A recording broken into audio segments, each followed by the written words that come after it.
Thanks for watching. Don't forget to like, comment, share and subscribe to Mufti Tariq Masood, famous scholar. تو اسلام یہ بتانا چاہتا ہے کہ میرے بندے بن کے بنو, یہ زمین تمہارے باپ کی نہیں ہے. بس یہ کانسیپٹ ہمارے دل میں ڈالا جا رہا ہے. سمجھ رہے ہو؟ یہ زمین تمہارے باپ کی نہیں ہے, میں نے بنایا ہے, جیسا کہوں گا ویسے انسان کے بچوں کی طرح چلنا پڑے گا. ختم ہو گئی بات. ہمارے یہاں ہر چیز میں ایکچولی وہ یوں تھا, تو ایکچولی وہ ایک صاحب قربانی کے بارے میں پوچھنے لگے, قربانی کے بارے میں, یہ ابھی قربانی آنے والی ہے نا, تو اس میں بھی یہی اعتراضات, یار اتنا پیسہ غریبوں کو کھلا دیا جاتا ہے بھائی, ایک ایک گھر میں 2-2 لاکھ 1.5 لاکھ 1 لاکھ کی قربانی ہو رہی ہے, ایک جانور کٹتا ہے نا, اور اس کا گوشت 3-4 دن میں کباب بنا کے کھا پی کے ختم. اتنا پیسہ اگر ہم IMF کو دے دیتے تو ہمارا اتنا قرضہ ادا ہو جاتا. اتنا پیسہ اگر ہم جہیز کے لیے جمع کر لیتے, لاکھوں بچیوں کی شادیوں کا انتظام, بولتے کیوں نہیں بھائی, ہو جاتا. اتنا پیسہ اگر ہم ڈیم کے لیے جمع کرتے, ڈیم نے تو پھر بھی, یہ غلط ہو گئی مثال, واپس لے رہا ہوں میں واپس. اور کیا ہو سکتا ہے؟ بس یہ 2 ہی چیزیں ہو سکتی ہیں. بہرحال بہت کچھ ہو سکتا تھا نا. اتنا پیسہ ہم اپنے بچوں کی پڑھائیوں پہ لگا دیتے تو بچے, ہمارے ملک سے جہالت کا خاتمہ ہو جاتا.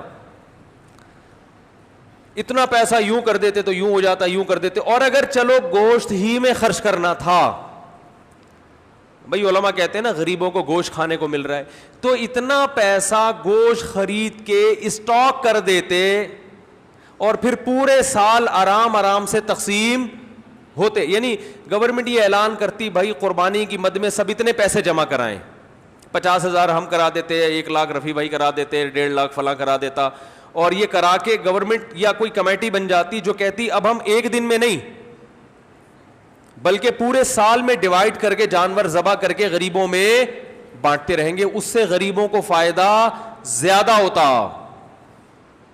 بھائی 3 دن میں ہی آپ نے لاکھوں کروڑوں جانور کاٹ دیے, اس میں تو ضائع بھی بہت ہوتا ہے نا.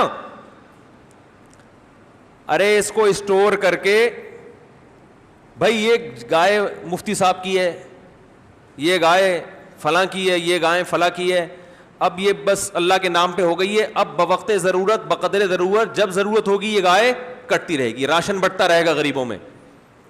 یہ 3 دن کے اندر ہی کیوں, 3 دن کے اندر اتنا جانور جب آپ کاٹتے ہیں تو فائدے کے بجائے نقصان, بولو نا, زیادہ ہوتا ہے. معاشی لحاظ سے جانور کے گوشت کی قیمت بہت زیادہ اوپر چڑھتی ہے, جو ظاہری کیلکولیشن بتاتی ہے, حقیقت تو اللہ ہی جانتا ہے. ارے مجھے ایک بات بتاؤ نا یار, یہ بات بھی سمجھانا کوئی مشکل کام ہے. دیکھو آپ کے پاس 3 لاکھ روپے پڑے ہوئے ہیں یا 2 لاکھ روپے پڑے ہوئے ہیں, ماہرین معیشت کیا کہتے ہیں, وہ 2 لاکھ ایک دن میں خرچ کر لو یا پورے سال ڈیوائڈ کر کے خرچ کرو, زیادہ بہتر کون سا کیا عمل ہے؟ پورے سال ڈیوائڈ کرو. ایسا ہی ہے نا. تو آپ کے پاس اتنے جانور, کروڑوں گائے, بیل, بکرے, دمبے موجود ہیں, تو ماہر معیشت کہیں گے کہ 3 دن کے اندر کاٹ کے ان کے کباب بنا کے کھا جانا, اس سے بہتر ہے کہ ان کو پورے سال میں ڈیوائڈ کر دو. کچھ محرم میں کٹیں گے, کچھ سفر میں کٹیں گے, کچھ ربیع الاول میں کٹیں گے, اس سے گوشت کی قیمت بھی کیا رہے گی, ہمارے کنٹرول میں رہے گی, وافر مقدار میں غریبوں کو گوشت بھی ملتا رہے گا. عقل تو یہی کہتی ہے. اسی وجہ سے یہ لبرلز لوگوں کو بڑے اعتراضات ہوتے ہیں, یار یہ کون سی قربانی ہے یار, یہ کیا ہے یار, یہ کون سا طریقہ ہے یار, جانور لاؤ کاٹو, چاہ پہ کسائی لے گیا نکال کے, اور کھال جو ہے نا وہ فلان لے گئے, اور پھر وہ کھایا پیا 3 دن ہلا گلا. کچھ لوگ اسٹور کر لیتے ہیں لیکن وہ بھی اپنے لیے کرتے ہیں, غریبوں کے لیے تھوڑی کرتے ہیں. محرم میں حلیم پکا دیا اس سے, بس اس کے بعد نہیں چلتا وہ. تو یہ کیا ہو رہا ہے؟ دوسری بات, گوشت خرید کے اگر وہ سستا پڑتا ہے, جانور خرید کے کاٹ کے کھایا جائے تو وہ اور زیادہ مہنگا پڑتا ہے. تو یہ کروڑوں روپے کا سرمایہ اس طرح بھی ہلاک ہو رہا ہے. ارے یہی بکرا آپ عام دنوں میں خریدو آدھی قیمت پہ ملے گا, بلکہ گوشت خریدو تو اور سستا ملے گا, اور گوشت بھی اپنی مرضی کا ملے گا. جو سری پائے کے عادی نہیں ہیں وہ سری پائے نہ خریدیں. لیکن یہی آپ بقرعید والے دن خریدو تو ڈبل قیمت پہ. کیا خیال ہے بھائی؟ اور اگر کاٹنا ہی تھا تو جو لنگڑے لولے جانور ہیں ان کو کاٹ دو, گوشت تو سب میں ایک ہی جیسا نکلتا ہے نا. ارے کسی کا جانور لنگڑا ہے, اندھا ہے, کاڑا ہے, کنکٹا ہے, وہ تو ویسے ہی گوشت پہ تھوڑی کوئی اثر پڑتا ہے. جانور اندھا ہو گوشت تھوڑی اندھا ہے. لیکن شریعت نے کیا کہا؟ معذور جانور کی قربانی بولو بھائی نہیں ہے. یہ تو ایک اور اعتراض ہمارے لیے کھڑا کر دیا. تو اتنے سارے اعتراضات قربانی پہ ہوتے ہیں, ان سب کا ایک ہی جواب ایک حدیث میں موجود ہے. صحابی نے پوچھا یا رسول اللہ یہ قربانی کیا ہے؟ آپ نے فرمایا سنت ابیکم ابراہیم, تمہارے باپ ابراہیم کی سنت, بس اور کوئی لاجک نہیں ہے. جب اللہ نے ابراہیم علیہ السلام کو حکم دیا بیٹے کو ذبح کرو تو اس کی کوئی لاجک سمجھ میں آتی ہے؟ ابھی تو گائے کاٹنے کا کہا جا رہا ہے, بیٹا کاٹنا تک کا تو کوئی تک بنتا ہے ہی نہیں. بھائی بیٹے کو کاٹنے کا حکم دیا جائے, یہ کسی لبرل کو آپ سمجھا سکتے اس کی حکمت ہے؟ بھائی اقوام متحدہ کو قائل کر سکتے ہو کہ بیٹا کاٹنا بھی اس کی کوئی تک بنتا ہے اس کا؟ وہ مانیں گے؟ ہے بھائی کسی کو بھی بٹھا کے سمجھاؤ یار فلاں کو اللہ نے حکم دیا بیٹا کاٹو, تو آپ فوراً کہو گے یار ہو سکتا ہے وہ بیٹا چور ہو معاذ اللہ, یا وہ بیٹا اتنا بڑا مجرم ہو کہ اس نے کئی لوگ کاٹ چکا ہو. تو اب باپ کو کہا جا رہا ہے اس بیٹے کو کاٹو تاکہ مزید لوگ نہ کٹیں, ڈاکو ہو چور ہو ہے نہ. بھائی وہ بیٹا بھی کون ہے؟ اسماعیل پیغمبر کا بیٹا, اور جس کے بارے میں بشارت دی گئی تھی کہ بطور انعام کے دیا جا رہا ہے آپ کو, آپ کی قربانیوں کا صلہ ہے یہ بیٹا, بطور گفٹ, جس کے اچھا ہونے میں دو رائے نہیں ہو سکتی. ایسے بیٹے کے بارے میں حکم دیا جا رہا ہے ابا کو کہ اس بیٹے کو کیا کر دو؟ ذبح کر دو. آپ کہہ سکتے ہیں ہو سکتا ہے بچے کا امتحان لیا جا رہا ہو کہ یہ بچہ کتنے پانی میں ہے, کاٹنے کا اصل حکم نہ ہو بلکہ اللہ دیکھنا چاہ رہے ہو کہ بچہ آگے سے رسپانس کیا کرتا ہے. تو بچے نے جواب کیا دیا تھا؟ یا ابت افعل ما تؤمر, اے ابا جو کہا گیا ہے عمل کر لیں. تو بچہ ایگزام میں کامیاب ہو گیا, اب اللہ کہتے بس نہیں کاٹیں. ہے بھائی تو جیسے ابراہیم علیہ السلام کو حکم دیا اپنے بیٹے کو کاٹیں, اس کی لاجک کچھ بھی نہیں ہے سوائے اس کے کہ ابراہیم بھی اللہ کے, بیٹا بھی اللہ کی مخلوق پہلے ہے, ابراہیم کا بیٹا بعد میں. تو اللہ کہہ سکتا ہے بھائی میں تو ویسے بھی کسی کو کسی وقت موت دے سکتا ہوں, آپ نہیں کاٹیں میں کسی اور حادثے سے ہلاک کر دوں. یہ تو مجھے اختیارات ہے نا, دیا بھی تو میں نے. یہ ثابت کرنے کے لیے کہ ابراہیم تو میرا بندہ ہے اور تیرا بیٹا بھی میرا غلام ہے. غلام کو جب حکم دیا جاتا ہے تو اس کے پاس کیوں کا آپشن نہیں ہوتا, بس یہ ثابت کرنے کے لیے کاٹو. تو ہمیں حکم دیا جا رہا ہے کہ بیٹے مت کاٹو بلکہ بیٹے تو مزید پیدا کرو, نسل بڑھانے کا حکم ہے نا. لیکن بیٹے کے بدلے میں جانور کاٹو. اور اس جانور پہ جو اعتراضات ہوں کہ کیوں کاٹنے کا حکم دیا جا رہا ہے, اتنے پیسے سے غریب کی شادی کرا دیتے. ایک تو غریب کی جب بھی مثال آتی ہے شادی کی آتی ہے بیچارے کی مثال, کیونکہ غریب کے ہر مسئلہ حل ہوتا ہے, شادی نہیں ہوتی بیچارے کی. غریب کو روٹی بھی مل جاتی ہے, لوگ زکوٰۃ فطرہ دے دیتے ہیں غریبوں کو, میں نے دیکھا ہے, بلکہ دیتے ہی غریبوں کو ہیں, تلاش کر کر کے غریبوں کو دیتے ہیں. ہر کام علاج بھی ہو جاتا ہے. غریب کا مسئلہ اٹکتا کہاں ہے؟ رشتہ لینے جائے گا, جتنا بھی ترس آ رہا ہو نا آپ کو, آپ بولے گا بھائی تو یہ 1 لاکھ مزید لے لے, پتلی گلی سے نکل یہاں سے, بیٹی نہیں دوں گا. تو غریب کے سارے مسائل کہاں کے کھڑے ہوتے ہیں. اس لیے میں مثال دیتا ہوں, غریب کی شادی نہیں ہوتی اس کی بیچارے کی, رشتہ نہیں دیتا کوئی.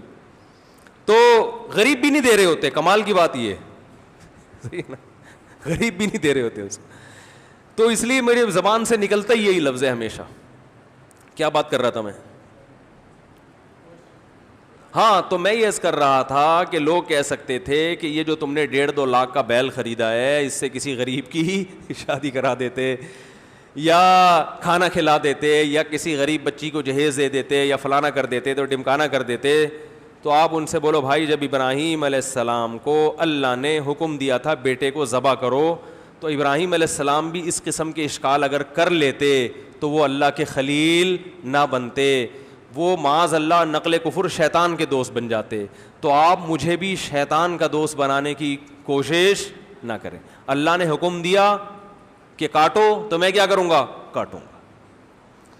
اور حج میں تو اس سے بھی زیادہ عجیب معاملہ ہوتا ہے. یہاں تو ہم گوشت کھا بھی لیتے ہیں, کھلا بھی دیتے ہیں. مینا میں جو کروڑوں لاکھوں جانور ذبح ہوتے ہیں وہ تو بیچارے اکثر ضائع ہو جاتے ہیں. لیکن عقل پرستوں کو اللہ نے یہاں ایک جواب دیا ہے کہ تم جو یہ فلسفے کیلکولیٹر لے کے بیٹھتے ہو نا کہ اتنے جانور اگر یوں ایکچولی یوں ہو جاتا تو ہر سال اگر کٹتے تو ایکچولی گوشت کی قیمتیں کنٹرول میں رہتی ہیں, اور ایکچولی یوں ہوتا اور اس سے اتنے غریبوں کے پیٹ بھر جاتے اور اس سے تو جانور ختم ہوتے ہیں. تو اللہ نے ابراہیم علیہ السلام کی سنت میں بتا دیا کہ ابراہیم نے اپنے بیٹے کو ذبح کرنے کے لیے لٹایا تھا نا, تو سب سے زیادہ نسل چلی کس کی ہے؟ اسماعیل کی. اور برکت کس میں ہوئی؟ اسی بیٹے میں. آئی بات سمجھ میں؟ کوانٹٹی کے لحاظ سے بھی اور کوالٹی کے لحاظ سے بھی. آج بھی دنیا میں خاندان افرادی قوت کے لحاظ سے سب سے زیادہ سید ہیں دنیا میں, جن کو شاہ بھی کہا جاتا ہے, سید بھی کہا جاتا ہے, افرادی لحاظ سے بھی. اور روحانی اعتبار سے سید الانبیاء محمد صلی اللہ علیہ وسلم اللہ نے حضرت اسماعیل کی اولاد میں پیدا کیے. تو پتہ چلا کہ بھائی جو اللہ کے لیے کٹے گا بڑھے گا بھی, بولو نا وہی. کتے تو 12 بچے دیتے ہیں, اور کئی سال ہو گئے کہ KMC والے نہیں مار رہے, پھر بھی اتنے نہیں ہوئے ہیں. بھائی یہ تو اللہ کا فضل ہو گیا. لیکن گائے, بیل, بکرے, دمبے روزانہ کروڑوں کی تعداد میں کٹتے ہیں, اتنے کہ ہمارے تصور سے جب بھی شنواری جاؤ گے 8-10 بکرے لٹکے ہوئے نظر آئیں گے آپ. ہر ہوٹل پہ یہی ہے. او بھائی سال میں ایک بچہ دیتی ہے بکری یار. گروتھ ریشو کیا ہے؟ ایک بچہ سال میں. کٹ روزانہ رہا ہے, روزانہ. کمیلا جاؤ نا کبھی, کراچی کے کمیلے جاؤ, روزانہ بچڑے 2 دانت کے, وہ لائن لگی ہوئی ہوتی ہے. او بھائی یہ تو 2 سال میں ایک پیدا ہوتا ہے. یہ مرغیوں کی طرف 24 انڈے تھوڑی دیتی ہیں بکریاں اور گائے کہ 24 بھینسیں نکل رہے ہیں اس میں سے. اتنا کٹ رہا ہے, اتنا کٹ رہا ہے, اتنا کٹ رہا ہے. اور پھر بقرعید کے 3 دنوں میں دیکھو, اور پھر حج میں دیکھو, ختم ہونے کا نام بولو بھائی نہیں لے رہا. یہ ہے کوانٹٹی کے اعتبار سے برکت, اور کوالٹی کے اعتبار سے برکت دیکھو. جو طاقت صحت اللہ نے ان 4 جانوروں کے گوشت میں رکھی ہے وہ کسی اور کے گوشت میں نہیں ہے. مرغی کھانے سے طاقت, بول لو, مرغی کچھ نہیں بگاڑ سکتی آپ کا. ان مرغیوں میں دم ہی ختم ہو گیا ہے. یہ آپ کو کیا, آپ ان کے خلاف جتنا بھی احتجاج کرو یہ کچھ نہیں کرے گی. بکرے کے خلاف بولنے سے پہلے سوچنا. صحیح ہوتا. روحانی برکت بھی ہے. تو خیر میں یہ عرض کر رہا تھا کہ نبی صلی اللہ علیہ وسلم نے فرمایا یہ قربانی کیا ہے؟ تمہارے باپ ابراہیم کی سنت. اس میں بتا دیا کہ قربانی وہ کرے گا جو اپنے آپ کو اللہ کا غلام سمجھتا ہے کہ میرے رب نے جس بات کا مجھے حکم دے دیا میں اس کا پابند ہوں, میری سمجھ میں آئے یا نہ آئے. اور آپ دیکھو کیسا عجیب حکم ہے. 3 دن تک آپ جانور کاٹ سکتے ہو. تیسرے دن کا سورج غروب ہوا, اب آپ جانور نہیں کاٹ سکتے. وہ کاٹنا عبادت نہیں ہے. اب وہ ایک جانور ہے, گوشت کھانا ہے تو کاٹ لیں, نہیں کھانا تو چھوڑ دیں, قربانی نہیں ہوگی. حالانکہ وہی جانور ہے, وہی نیت ہے, لیکن اللہ نے کہا نہیں یہ عبادت ہے, عبادت ٹائم کے اندر ہوتی ہے, ٹائم جو جس چیز کا ٹائم ہے اسی ٹائم پہ. عید کی نماز عید کے دن ہوگی, آج اگر کوئی عید کی نماز پڑھنا چاہے تو تھوڑی ہوگی. تو اسی طرح یاد رکھیں جیسے اللہ نے قربانی کا حکم دیا یہ بتانے کے لیے کہ اس حکم پر وہی عمل کریں گے جو مجھے اپنا رب سمجھتے ہیں,